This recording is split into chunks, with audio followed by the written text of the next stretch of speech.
Mohammed Kasim, welcome, and James Speaker's Corner, welcome to both of you. Mohammed was first. What do you say about this? Yeah, so we can't. What you're doing right now is you're isolating sources. So we have two main sources within Islam. We have Quran and then we have Hadith.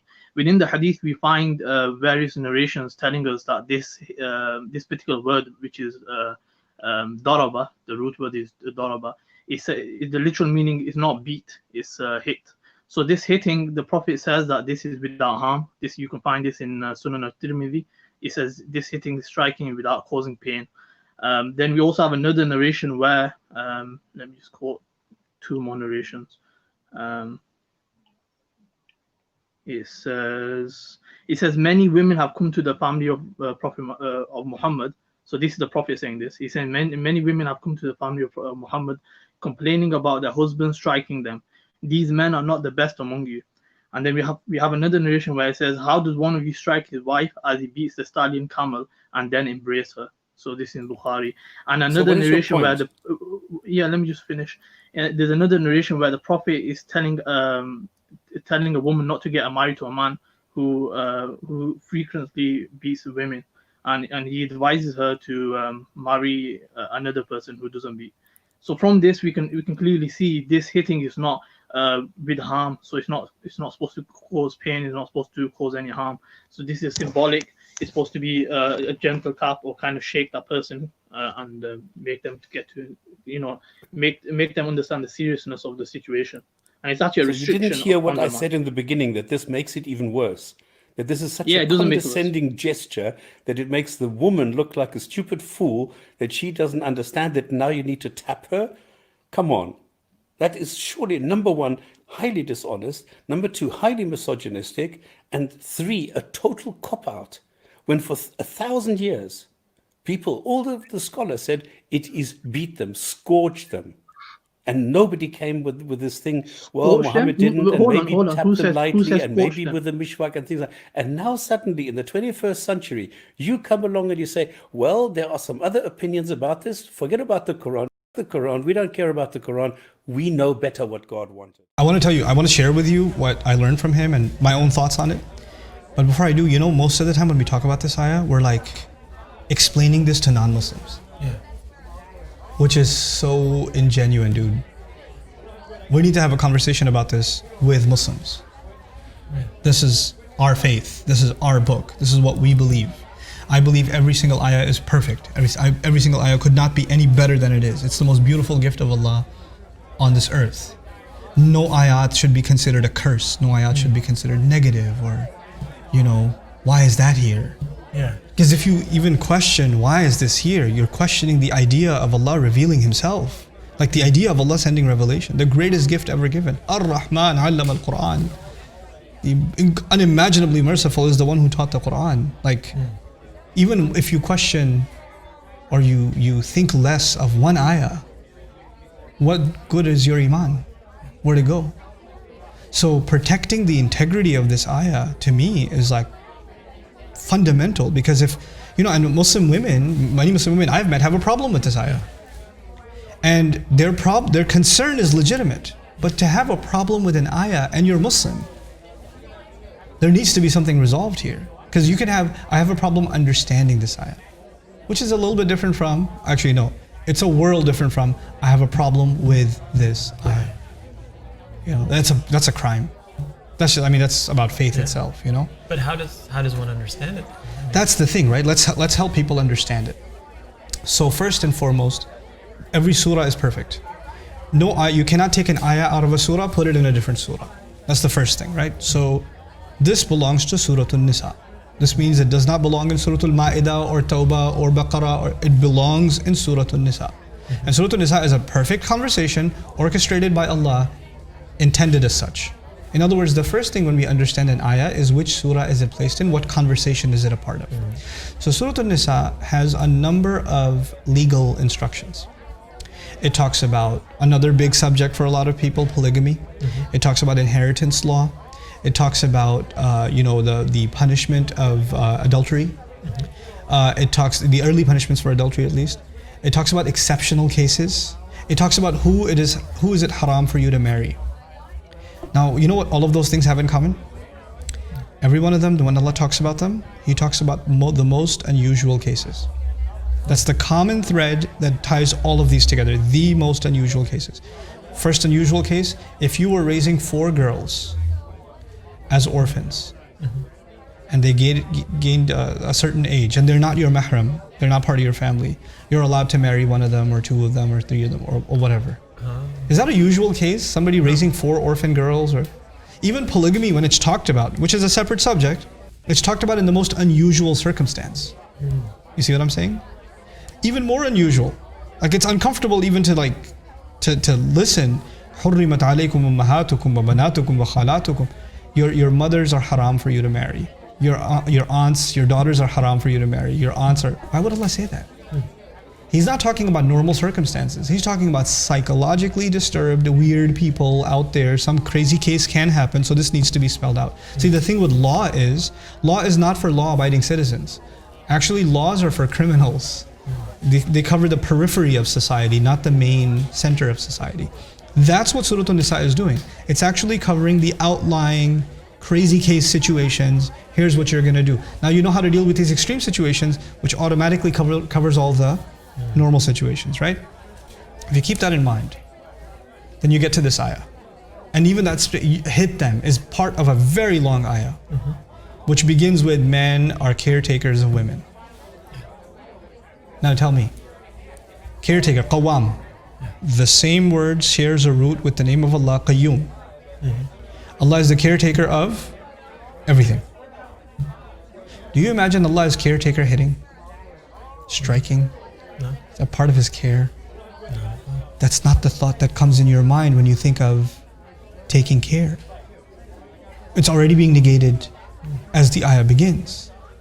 And what are they authority in what sense? قَوَّامُونَ عَلَى النِّسَاءِ بِمَا فَضَّلَ اللَّهُ بَعْضَهُمْ عَلَى بَعْضٍ. Because Allah gave some preference over others. Allah did not say because Allah gave men preference over women. He could have said that, it's His words. He could have said بِمَا فَضَّلَ اللَّهُ الرِّجَالَ عَلَى النِّسَاءِ أو بما فضلهم الله عليهن. He could have said it because Allah preferred men over. He said because Allah gave some preferences to some over others. In other words, women have certain things they have preference in, so Allah gave them certain benefits, and men were given certain benefits. And in this case, men have been given the responsibility of maintaining women.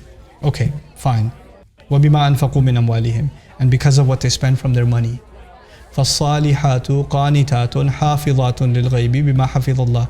Then good women are subservient to Allah. I'm adding to Allah because that's what qunut is used in the Quran. It's not subservient to their husbands. It's qunut everywhere in the Quran, like dua al-qunut. Qaniteen, qumu lillahi qaniteen, is every time it's used for Allah. How are you going to say now it's being used for husbands?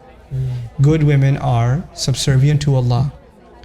Hafizatun lil ghaib, they're guardians of what is in the unseen, meaning they guard their dignity and they guard their faith even when their husband's not around. Hafizatun lil ghaib, that's one of the meanings. There are other meanings too.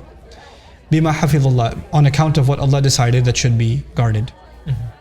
Then He says, now by the way, so far they're obedient to Allah and they guard the chastity of the marriage and their own chastity. They guard the integrity. They don't cheat on their husbands, basically. Okay.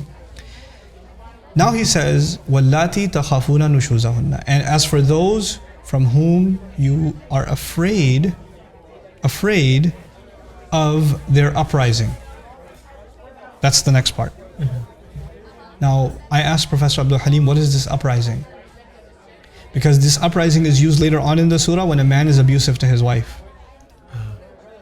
So a man potentially hitting his wife or hurting her or going against her in some aggressive way, that's also nushuz. Okay?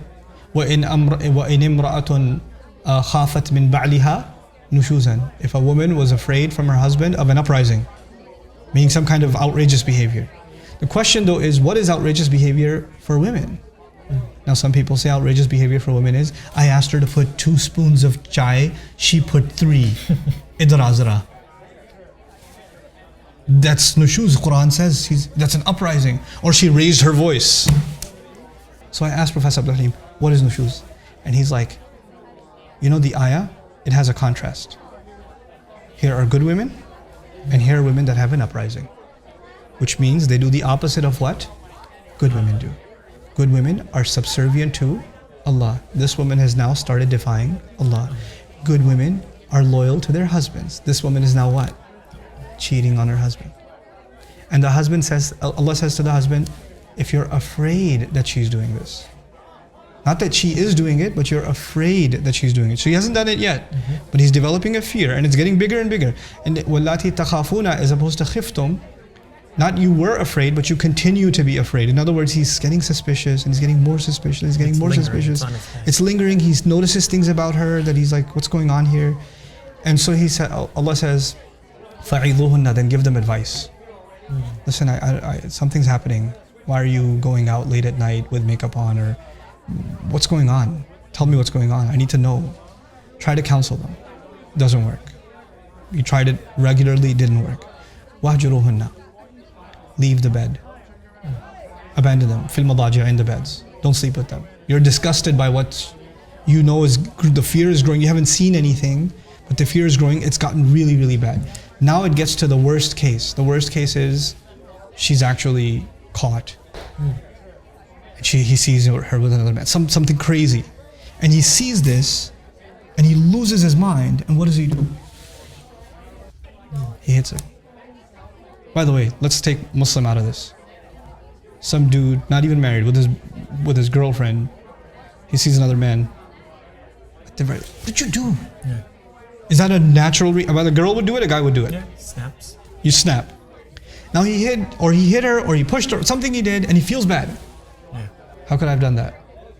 Allah says, I'm giving you license in that crazy case. I'll let you get away with that one.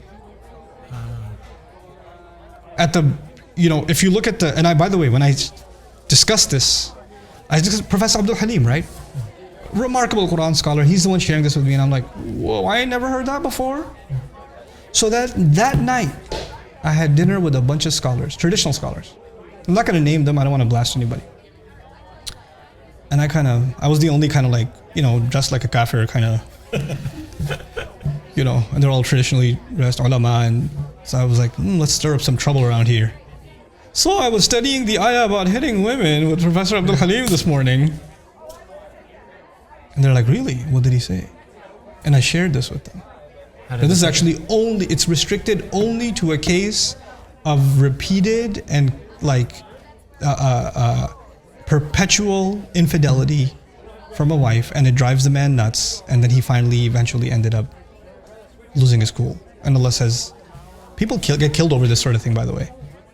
And by the way, hitting, then comes the sunnah. How much can you hit? How can you hit?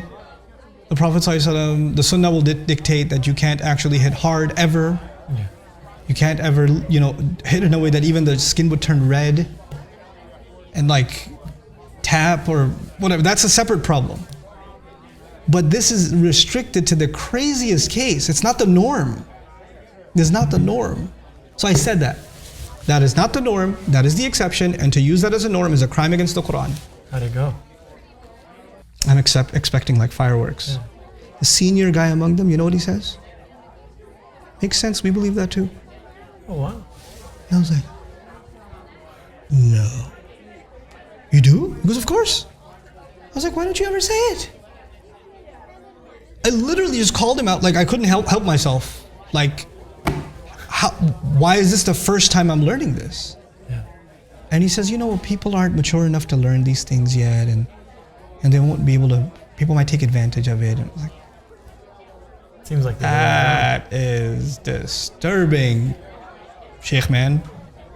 Because your job is to clarify the religion for people. Yeah. And now you're going to decide what's in their best interest and keep.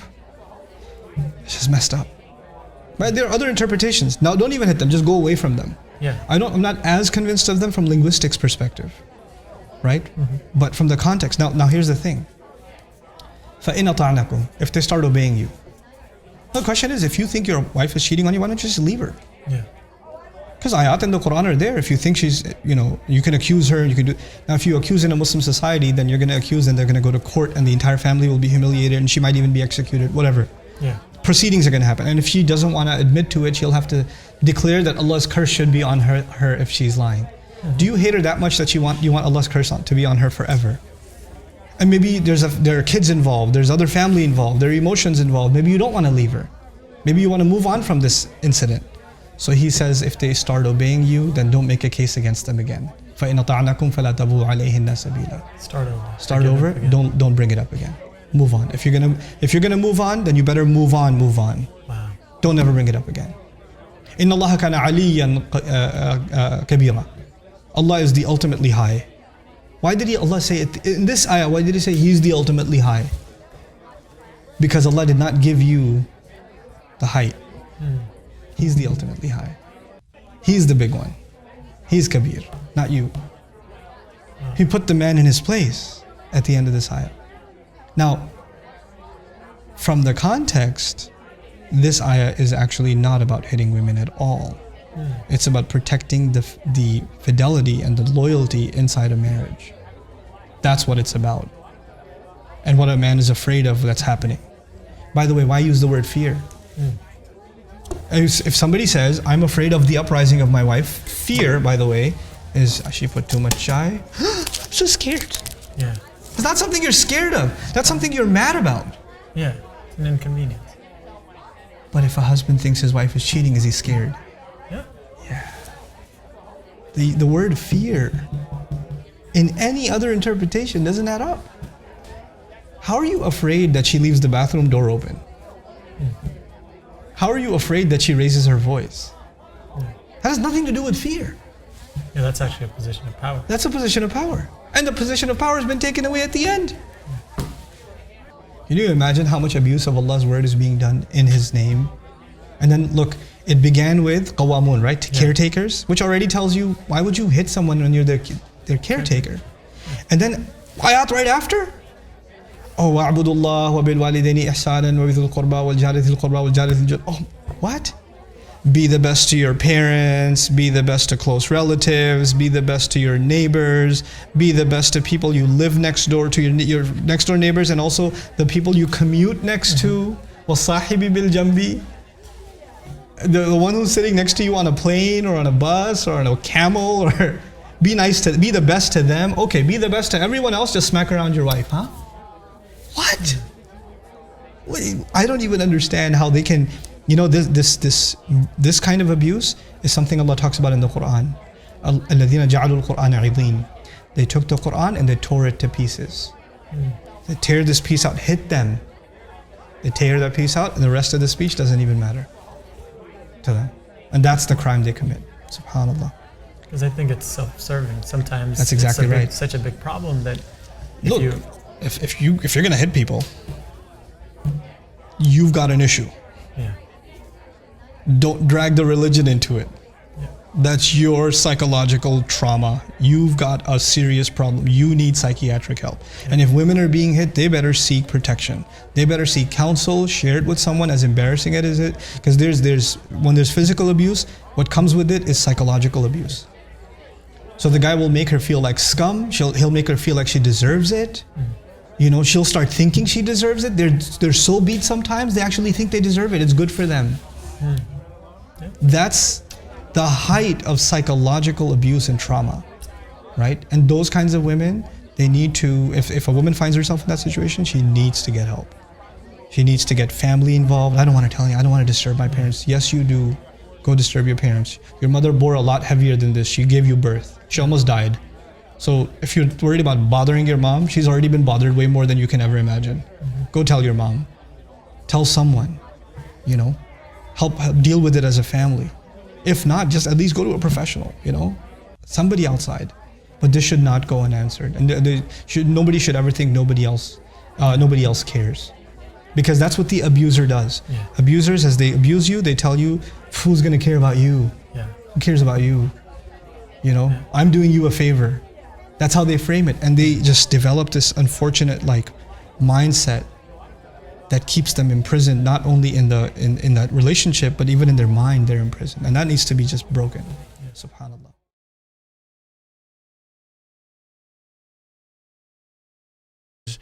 In the Bible, and that surprises me when sometimes, again, I would never say this in a way to belittle anybody's religion, but when somebody throws these stones out of a glass house, right? We say that this doesn't show that the religion is false. Yeah. By the way, I mean, it's not an argument against the religion, because all we're doing is, from a philosophical perspective, we're using our socially constructed 21st century Western norms, and we're pitting them against the biblical, the Quranic, or whatever narrative. And what that is, it actually constitutes a fallacy called the fallacy of presentism. Mm-hmm.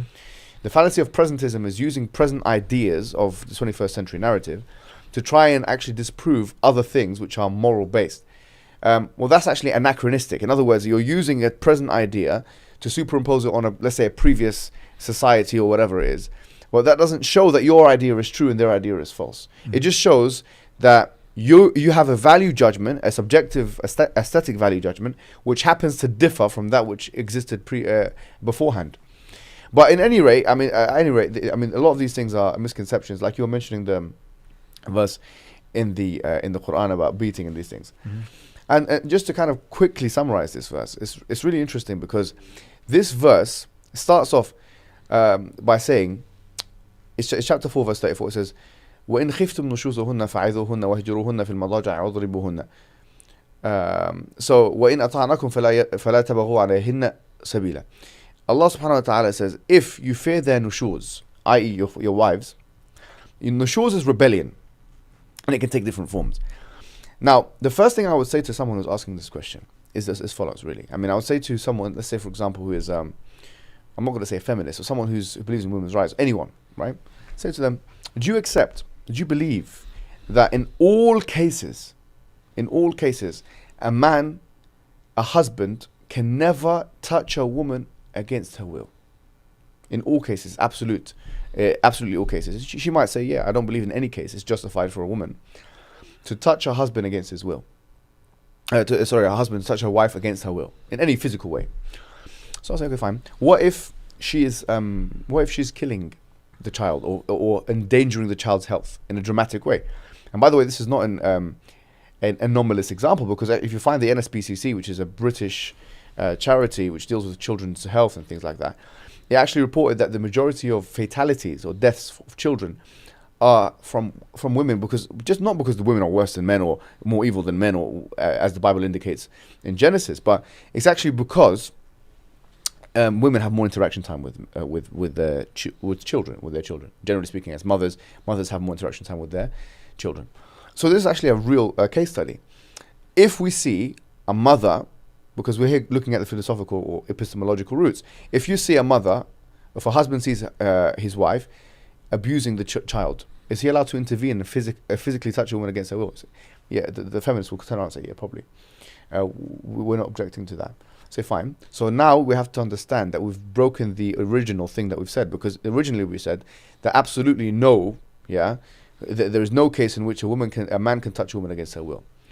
So, but then the woman will say, okay, well, but that's an exceptional circumstance. We say, all right. So you're saying in certain exceptional circumstances, husbands can touch a woman physically against her will. That's very interesting. Say if she's hitting him, she's attacking him in a violent way which could cause harm, because women, despite popular stereotypical understanding, might be weaker than men physically, but they're not completely incapable of hurting a man. So say for example she grabs a weapon, or she physically tries to attack him, is he allowed to defend himself and physically touch her against her will in that context?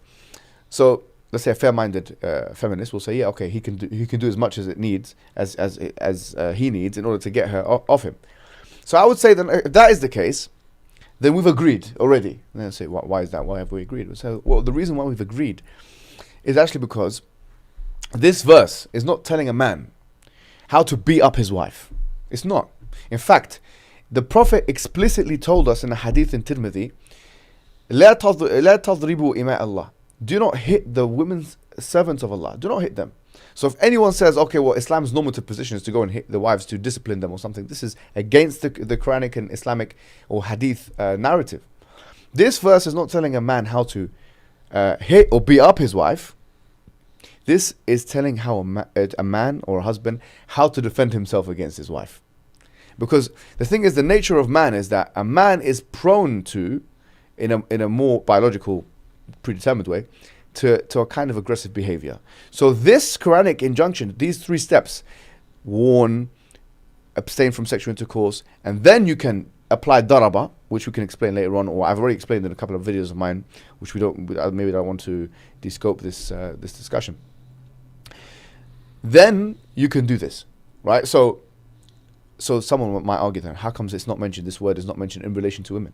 I would say actually it is mentioned in relation to women, the same word. In chapter 4, I think verse 126 or 128, it says, وإن امرأة خافت من بعلها نشوزا أو إعراضا فلا جناح عليهما أن يصلح بينهما صلحا وصلح خير. It says that if a woman fears from her husband nushuz or i'rad. I'rad means being neglected. So there's two things. Whereas in the verse in 434, there's only one thing that was mentioned, which was nushuz, which was rebellion. Here there are two things that are mentioned. Then she can start a reconciliation with her husband, and she can start a reconciliation, and she actually has a right at any point to go to a qadi. She has a right to or a judge. If there's actually any damage done to her, she can get a divorce instantaneously. Any actual physical damage. We're not talking about, something which is not substantive, or something which is not real, or whatever it may be, or he hurt her when he was rolling in the bed when he was sleeping or something like this. No, we're talking about some serious stuff. Then at any point, she could actually start a reconciliation process. She could start a case against him. The question will be made now, so why is it the case that with a man is mentioned, daraba is mentioned, which is a kind of physical recourse, and it's not mentioned with a woman? The answer is because men are physically more prone to violence, and so there needed to be some kind of refining or a cap put on what a man's normative or default position would otherwise be anyways. And number two is because if that same injunction was used for a woman, it would put her in a disadvantageous position, because actually if a woman initiates something physical with a man and the man responds in what he would in many cases perceive as self-defense, then she'd be put in a disadvantageous position in which he can harm her physically. Mm-hmm. So really the Quranic discourse is not one, because the hadith says of the Prophet, إِنَّمَا النِّسَاءُ شَقَائِقُ الرِّجَالِ, that certainly men are equal to women. By the way, the scholars say that this means equal. It means that they're twins or whatever, but also means equal. إِنَّمَا النِّسَاءُ شَقَائِقُ الرِّجَالِ. Generally speaking, we believe in the general equality. But there are certain situations, where we believe that actually a man has a certain right over a woman, and a woman sometimes has a certain right over a man, like in the custody of children, like as mothers, she's 3 times more important than the man, like in mahr, which is a dowry, like in many cases in divorce, she can preoccupy the house he lives in for 3 months. It's his house, but she has to stay there.